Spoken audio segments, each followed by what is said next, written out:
All right, welcome back. Thank you for hanging out. Everyone who came out on Saturday, that was a lot of fun. We had a great group over there at Hazard Center. Gave out all the credit scoring secrets, gave out some free life plans, which, by the way, you can get for free at mrcredit.org. There's a little link you can click on, sign up, and you'll get the life plan for free. So here's a tough thing, about payday loans. I've never heard anyone who's gotten a payday loan and said, "Oh, well, that changed everything for me once I got the payday loan, and it all got better after that." And so the question is then, well, what do I do? If I'm in a situation where I think I need a payday loan, that usually means that I can't pay for everything. I can't pay for all my obligations, and so I'm trying to figure out a way to do that. Well, here's what you have to take a look at. You got to take a look at the reality of the situation. So if you have credit card debt, for example, I'd rather see you get a late payment, honestly, on a credit card than get a payday loan. That's how much I believe against payday loans as being the solution. Because the thing about the credit card late is it will cost you a little bit of interest. But in the end, that's not an obligation that's going to keep a roof over your head. That's not an obligation that is going to allow you to take your children to and from school. That's not an obligation that you're going to have to pay one day, like a student loan. That's an obligation that can be deleted in bankruptcy. So whenever you have to choose, you have to make a decision about what items to pay and what items not to. The ones you always choose not to pay are the ones that can be deleted in a bankruptcy.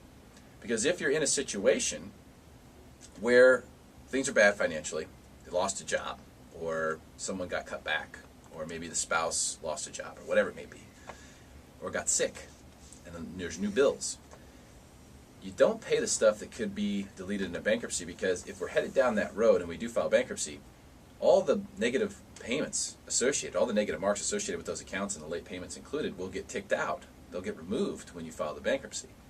And you'll keep all the accounts that you wanted to keep up to date. So it's really simple. You just look at the accounts that can be included in bankruptcy. Those are the ones that you don't pay. And if you're thinking about going and get a payday loan, don't pay those accounts. Pay the other ones. And go through step one of the life plan. Get your budget in order. And then figure it out. And the cool thing now, especially with regard to credit cards, which is a little bit different than most debts, with regard to credit cards, they've become very flexible if you're proactive. If you call and say, "I can't pay it," they're much more flexible than they used to be about, working that stuff out. So anyway, that's how you handle that type of situation. And it's something that's come up a lot. I know a lot of people are going through the payday loan thing. People who run the payday loan businesses make a tremendous amount of money. And there's a reason for that, because there's a high interest associated with it, and it typically doesn't work out for the consumer. So that's the reason I have a problem. So JJ, tell us what's going on right now in the interest rate world for mortgages. I just saw an article come through over the weekend. Someone was saying that interest rates have dipped back down again. Is that true? Well, they did dip back down. They see what vacation does? Nice. They did dip back down, and then Friday we had actually a little bit of spike back up. Decent numbers coming out economically speaking, jobs report numbers, unemployment, things like that. And we had a little sell-off in the bond market, which pushes the yields back up, which mortgage rates will follow that. So we're kind of back where we were a couple weeks ago. But considered where we were in February, we're down. So I mean, we are down. We are. Yeah, I mean, it's a good time to pull that trigger if you haven't refinanced.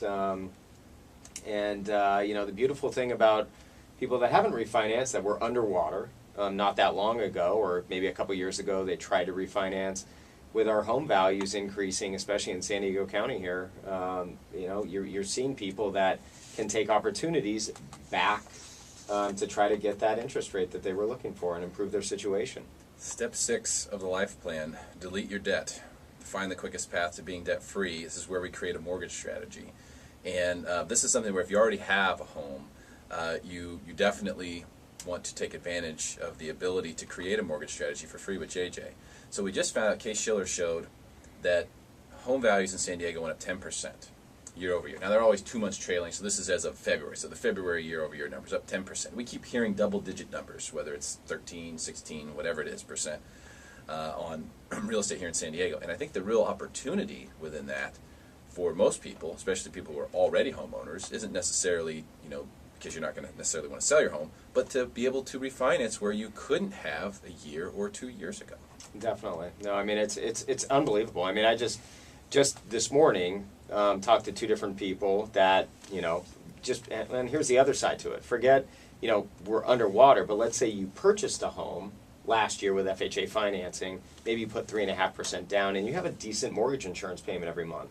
Well, I mean, I'm seeing cases where people have 20% equity now from a purchase, yeah, and they're able to refinance into just a regular conventional loan, get rid of the mortgage insurance, and save some big time dollars. Wow. So that's the other side to it.